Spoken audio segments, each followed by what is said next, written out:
बेटी मशहूर हो गई है।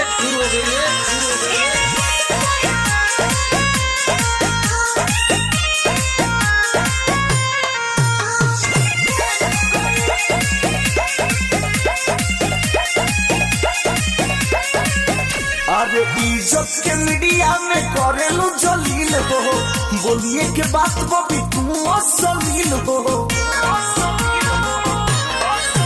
अरे इज्जत के मीडिया में करेलू जलील हो, बोलिए के बात बबी तू असलील हो। झूठो कहेलू की गरदम बाजार हो गईल। अच्छा प्यार और भइलवा कोई से?